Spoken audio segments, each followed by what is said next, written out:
ලංකාවේ ඉතුරු වැකේෂන් එකේ දවස් ටික ගෙවුනේ කොහොමද කියලා බලමුද? මේ ඉතින් දැක්ක ගමන් කියන්න පුළුවන් කොහෙද අපි ඉන්නේ කියලා. නුවරඑළිය. නුවරඑළියේ ග්‍රෙගරි වැව වටේ අපි යනවා විශේෂ ගමනක්. මමයි අම්මයි අප්පච්චි තමයි මේ ගමන යන්නේ. අපි පාන්දරින්ම ගම්පලින් පිටත් වුණා. දැන් ඉර නැගගෙන එන්නේ නුවරඑළියට. හරිම ලස්සනයි. ග්‍රෙගරි වැවේ වතුර නිකන් රිදී පාටට පේන්නේ. වලට පේනවද ලස්සන? අපි දැන් ඉන්නේ බණ්ඩාරවැල. මෙන්න මේ තියෙන පන්සලට තමයි අපි යන්න හදන්නේ. හැබැයි ඊට කලින් අපි ඇල්ලට යන්නේ. මොකද ඇල්ලට යන්න මම පොඩි කාලේ ඉඳන් ආසයි. ඒත් කිසිම දවසක යන්න උනේ නැහැ.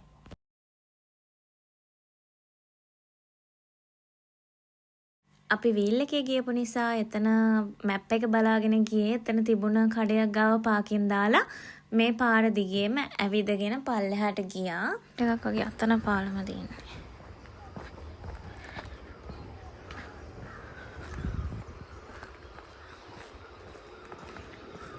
සමහරවිට මෙතනින් බහැලා යන්න ඇති.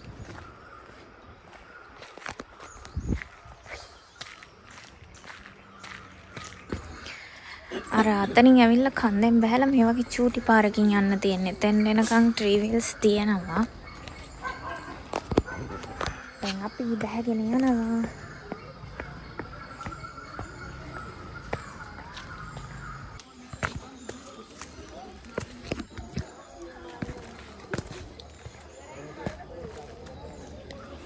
ලස්සන පාරක් තියෙන්නේ. අම්මිට එහෙම එන්න ටිකක් අමාරුයි. එහෙනම් මමත් හිමීට යනවා. මම දැන් දවසකට උඩදී සිරිපාදේ ගිහලා මගෙත් කකුල් බ්ලොක් වෙලා තියෙන්නේ. සීතලට පඩිපෙල් නැගලා.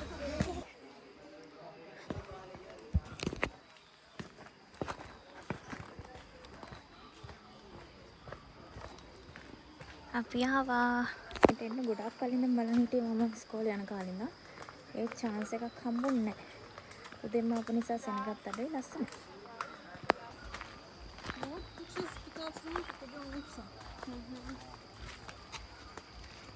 Wow.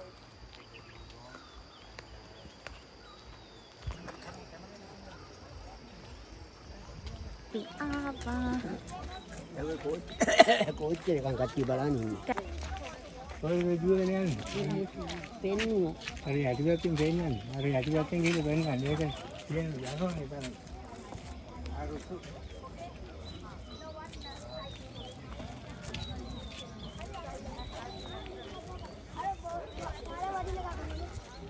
දැන් කෝච්චි එනවා.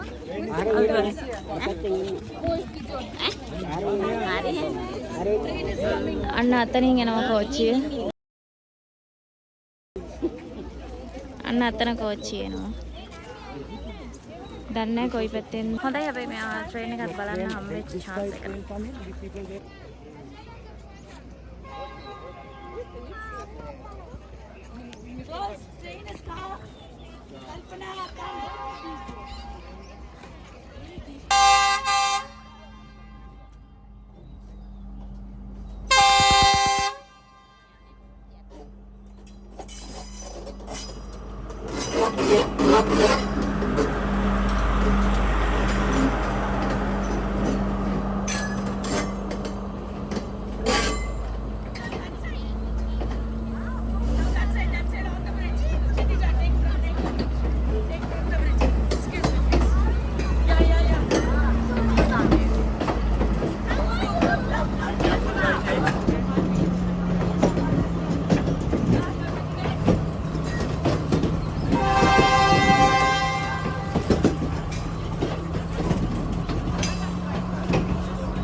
අපි දැන් යනවා ලස්සන පන්සලක් බලන්න. මෙතන ෆොටෝස් ටිකක් අරගෙන. යන්න හදන්නේ සත්මුඩු සාසාය බලන්න. ඉවෙන්නේ නැහැ. ඒ සාතිකු තුනේ වෙලියක වෙන මොකක්ද? මෙන්න ගෙදර ඉන්න එලන් නම් කට ගාන්ට ආරේ වගේ. Ayo dia. අපේ අප්පච්චි අම්මේ කට ගැන මොකද හිතන්නේ? Mangkin. Satbudu Maha saya balanta. Dia belah lagi dia. පොතකින් කියනවා.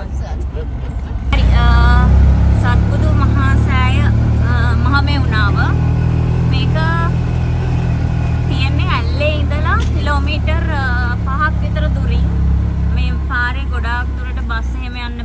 බස් වලින් ආපු කට්ටිය පල්ලෙහා බැහැලා මේ කිලෝමීටර් 3ක් විතර පාරක් තියෙනවා.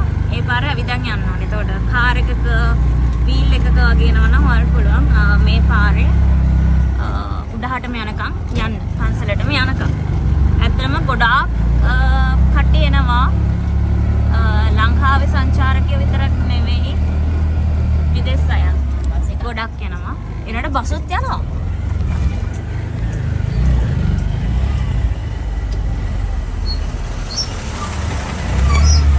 වාහන දෙකට මාරු වෙන්න පාර ඇති. ඒ වුණාට පාර ගොඩක් අබලා.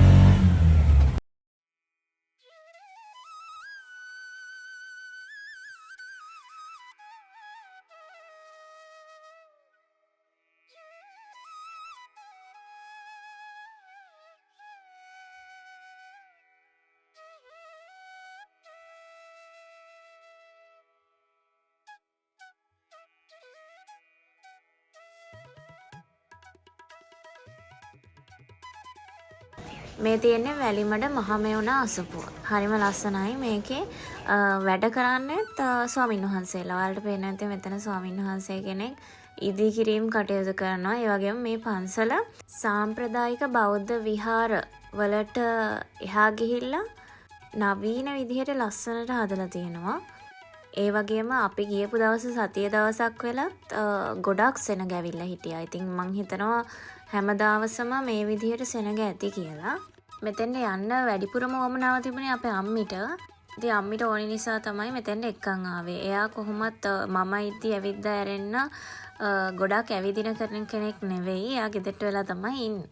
මට මේ ලෝකේ වටිනම දෙන්න තමයි මේ ඉන්නේ. මම හිතනවා මේක අහන් ඉන්න ඔයාලටත් ඔයාලගේ ජීවිතේ වටිනම දෙන්න තමයි ඒ දෙන්න කියලා.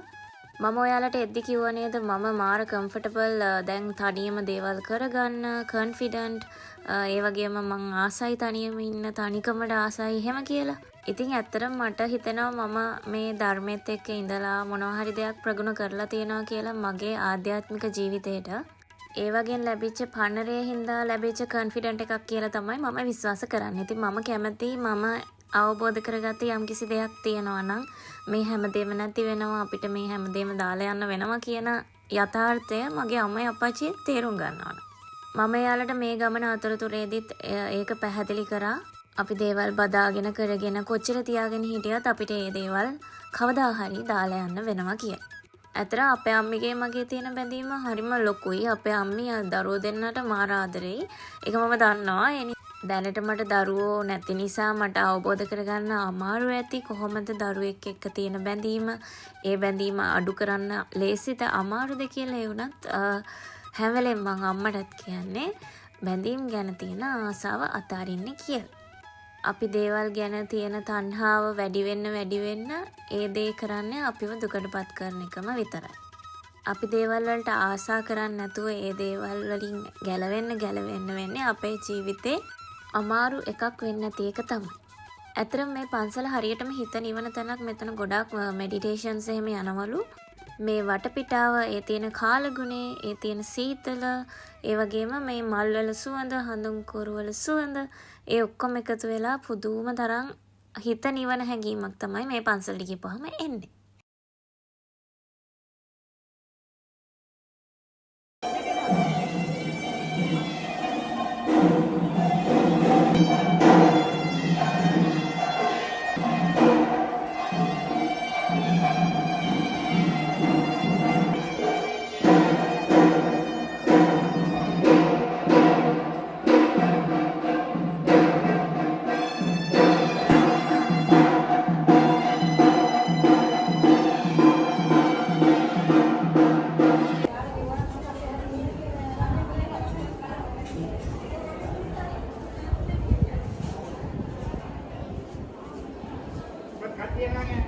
අපි පාන්දරෙන් නැගිටලා මහන්සි වෙලා මේ ගමන ආවත් ඒක ඇත්තටම ඒ ගමන වර්ත් මෙතෙන්ට එන එක ඇත්තටම හරිම හිත නිවන තැනක්. ඔයාලටත් එන්න හිතාගෙන ඉන්නවා නම් අදහසක් තියෙනවා නම් ඔයාලත් අනිවාර්යයෙන්ම මෙතෙන්ට එන්න.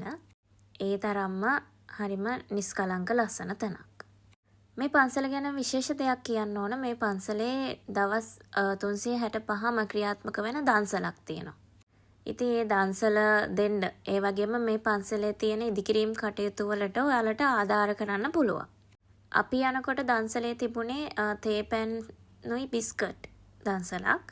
ඉතින් එතකොට මම දැක්ක එතන තව තියෙනවා එක එක කෑඳ වර්ග, එතකොට බත්, ඒ වගේ එක එක විදිහේ දන්සල් තියෙනවා.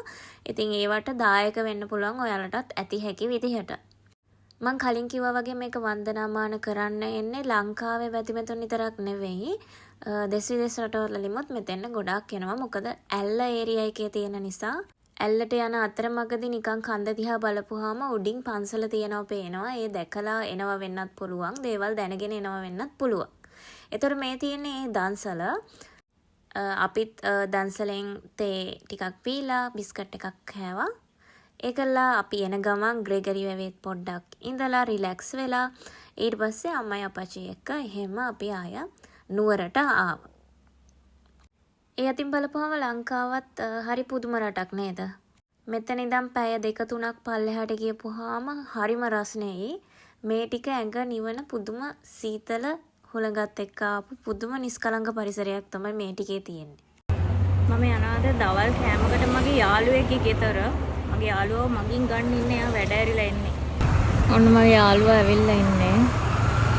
එයාලගේ අම්මයි කෑම කට්ට රහයි. මම ඒ හින්දා මේ ලංකාවේ ඉන්නවම මේ කීකේ හිටියේ මට එයාලගේ අම්මයි කෑම ඕනි කියලා. මාර ලැජ්ජාවේ එහා පැත්තට කියලා. ඇත්තටම මගේ යාළුකම් වලට ಜಾති ભેද නැහැ. මට සිංහල මුස්ලිම් දෙමළ ඕන විදිහක යාළුවෝ මට ඉන්නවා. ඉතින් මෙයා නම් සිංහල, මෙයාත් එක්ක එයාලගේ එහා ගෙදර ඉන්නේ මුස්ලිම් යාළුවෙක්. අපි ඔක්කොම එකට ඉස්කෝලේ හිටියේ. කාලෙකින් තමයි අපි මේ හම්බෙන්නේ. මොකද මම එනකන් එයාලා බලන් ඉන්නවා ආය හම්බෙන්න කවද්ද හම්බෙන්නේ කියලා. මම අර කියපු රසම රස කෑම එක තමයි මේ තියෙන්නේ. ඇන්ටි උයලා තිබුණා සෑහෙන්න. බටුමෝජු පපඩම් මැල්ලුම් චිකන් පරිප්පු. එකක් දෙයක් කියලා නෑ 10ක්ම තියෙනවා වල. මමයි මගේ යාළුවා යනවාද ඔය දැන් ගැරන්ඩියක් නේ. ගැරන්ඩියක් කරලා. එයා යාගේ හස්බන්ඩ් රංගපාල වෙන්න රංගපාලන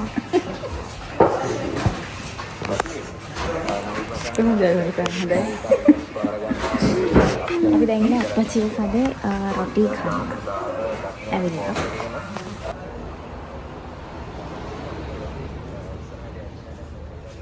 ඉතින් අද මම සඳලී හස්බන්ඩ් එක තමයි ට්‍රිප් එකක් යන්න හදන්නේ.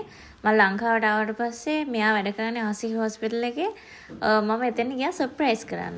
ඒ වුණාට මට වීඩියෝ කරගන්න තරම් කොන්ෆිඩන්ට් එකක් තිබුණේ නැහැ. මං හිතන්නේ හොඳටම සර්ප්‍රයිස් වුණේ මෙයා තමයි මාව දැකලා. මොකද ඊට කලින් දවසකත් මම මෙයාට කෝල් කරලා මේ කිව්වා මම රුමේනියාවේ ඉන්නේ මෙහෙමයි. අමාරුයි මේ දවස් ටික. අපි අපාර්ට්මන්ට් එකක් හොයනවා. එහෙම කීකී බොරු කියා මෙයාව රැවට්ටුවා. ඇත්තටම යාළුවගේ ලයිෆ් ඇතුලේ බිසි. ඒ වුණාට මං වෙනුවෙන් ටයිම් එකක් වෙන් කරා අපි කොහේ හරි යමු කියලා.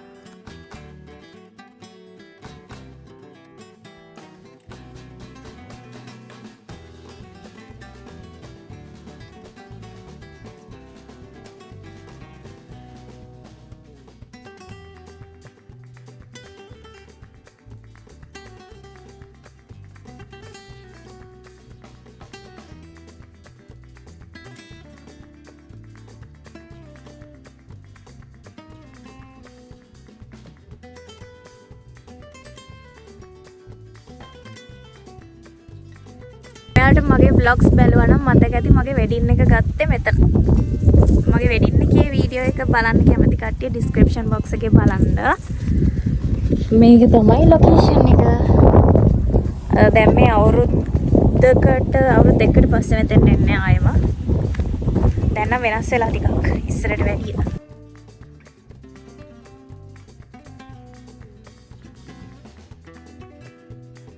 එතනින් මේ වගේ ප්ලේස් එකක් තියෙනවා පල්ලෙහාට ගහින්න.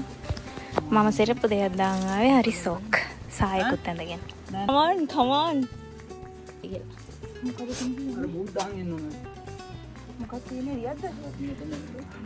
අර පොඩ්ඩක් ඒක පුදුම යන්නේ. මෙතනින් බහලා ආවේ මේ ගල් ගුහාවේ එදියට.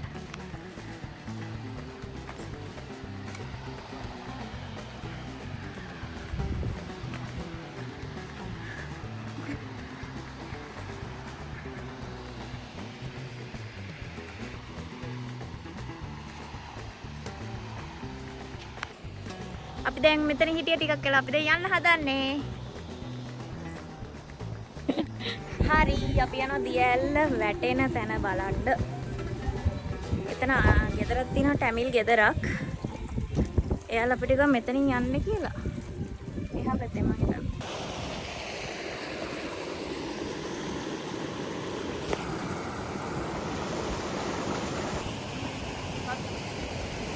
ඔන්න මේ අංකල් අපිට උදව් කරා මෙතන උඩට එන්න. අපි දැන් ඉන්නේ දියැල්ල මුදුනේ. අඩුනේ. මෙහෙමුත් යනවා.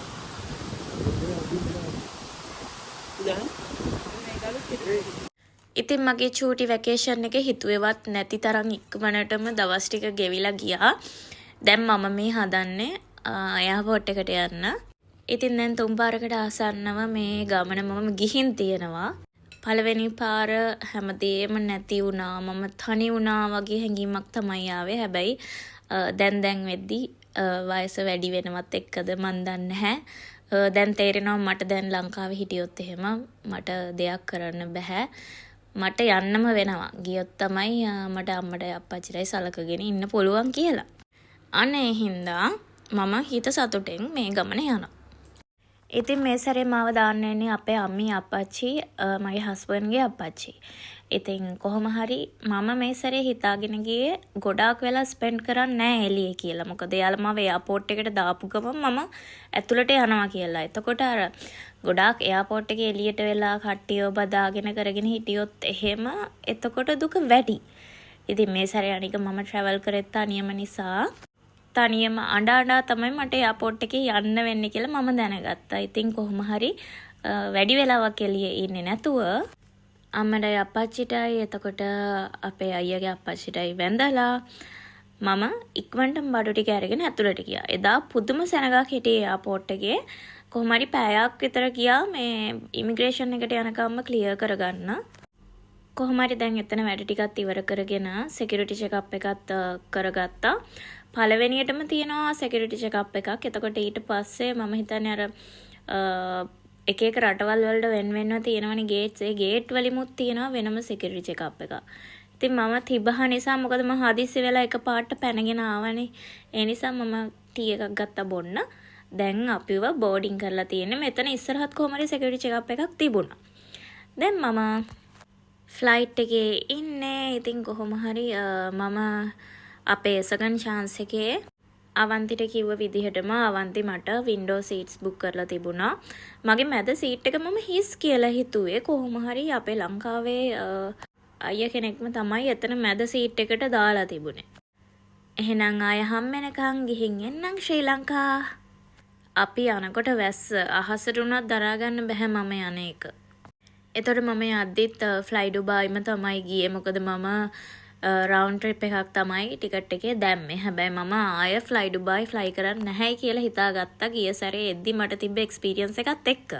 හැබැයි මේ යද්දි නම් අවුලක් උනේ නැහැ. කෑම ලොකු අවුලක් නැහැ. ඉතින් අනිත් දේවල් නම් එන්ටර්ටේන්මන්ට් එතකොට ඒ සයිඩ් එක නම් මොකුත්ම නැහැ. ඒක ඉතින් බජට් ෆ්ලයිට් එකක් නිසා යාළුවෝ දොස් කියන්නත් බෑ. ඊට පස්සේ මම ලෑන්ඩ් කරා ඩුබායි වලට. ඒ අතරතුරේදී අපිට කෑම එකක් හම්බුණා. ඒකේ තිබුණේ රයිස් විත් චිකන්, එතකොට චූටි පේස්ට්‍රි එකක් වගේ ඩෙසර්ට් එකක්, එතකොට පොඩි සැලඩ් එකක්, බන් එකක්, වතුර එකක්. අන්න ඒ ටික තමයි ඒකේ තිබුණේ. ඔන්න එහෙනම් මම ඩුබායි එයාපෝට් එකට ආවා. ගිය සැරේ මගේ ෆෝන් එකේ බැටරි තිබුණ නැති නිසා මම තනියම නිසා මම හිටියේ ගොඩක් බය වෙලානේ. ඒ වුණාට මේ සැරේ මම පවර් බැංක් එකකුත් අරගෙන ආවා. ෆෝන් එකෙත් හොඳටම බැටරි තිබුණා. ඒ නිසා කිසිම බයක් නැතුව රෙකෝඩ් කරන්න මට පුළුවන් වුණා.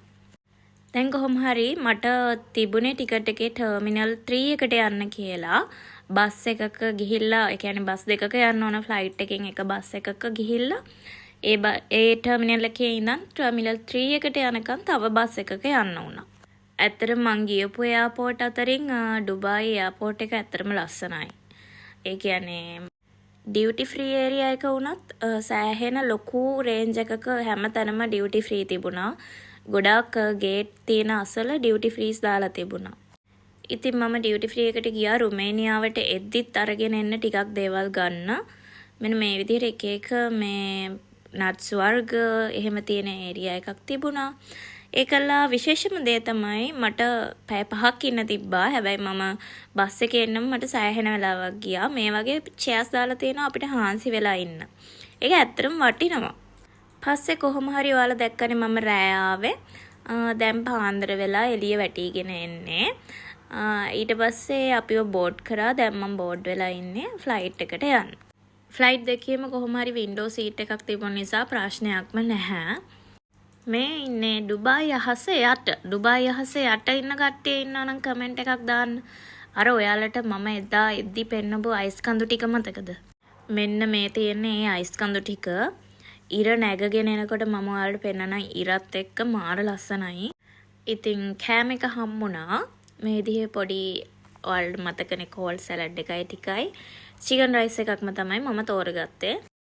දැන් කොහොම හරි ෆ්ලයිට් එකෙත් පැය 5කට ආසන්නව ආවා. දැන් අපි ලෑන්ඩ් කරන්න ලං වෙලා ඉන්නේ. ඔන්න දැන් ලෑන්ඩ් කරනවා. මේ තියෙන්නේ රුමේනියාව. මං එනකොට ඔක්කොම හිමෙන් වැහිලා තිබුණේ. ඝන තට්ටුවක් වෙනකන් හිම වැටිලා. හැබැයි මේ සැරේ නම් හිම මට මිස් වුණා. මොකද මේ මං එනකොට ඒවා අයිස් වෙලා තිබුණේ. ඔන්න මම එහෙනම් රුමේනියාවට ආවා. බලමු කවුද මාව ගන්න ඇවිත් ඉන්නේ කියලා. මගේ හස්බන්ඩ් කීකේ හිටියේ ඔයා තනියම ටැක්සි එකක් දාගෙන ගෙදර එන්න කියලා. ඇත්තටම මම ඒක බලාපොරොත්තු වෙන තමයි හිටියේ. කොහොම හරි මම ලගේජස් ටික ඔක්කොම කලෙක්ට් කරගන්න ආවා. කොහොම හරි ඔන්න එන්නේ කියපු කෙනා ඇවිල්ලා හිටියා. මම ආස චීස් කේක් එකකුත් අරගෙන මලකුත් අරගෙන චොක්ලට් එකක් අත කොහෙද තියන්නේ? මොකක්ද ඒ චොක්ලට් එක ගන්න? ඇත්තටම ගෑල්ලම කැමති මල් වලට නැත්නම් කෑමකට. මම කැමති. මං ආපු ගමම මර්ති ෂෝර් වලට තමයි ආවේ. මල් දෙන දවස වසන්තේ පළවෙනි දවස. එදා මේ විදිහට අපිට තෑගි හම් වෙනවා එක එක. මේ විදිහේ ලාංඡන වගේ ඒවා තියෙනවා. ඒවා පලන්දනවා ඔයාගේ වසන්තේ සාර්ථක වෙන්න කියලා. සුදු රතු නූල් වලින් හදලා තියෙන ඒවා. ඉතින් තව ඉස්සරහට මගේ ජීවිතේ ලොකු වෙනසක් වෙන්න යන්නේ. එක පැත්තකින් ගත්තාම දුක හිතෙන වෙනසකුත්, තව පැත්තකින් ගත්තාම සතුටු වෙන්න පුළුවන් වෙනසකුත්. ඉතින් දිගටම එකතු වෙලා ඉන්න මොකද වෙන්නේ කියලා බලන් ඉමු.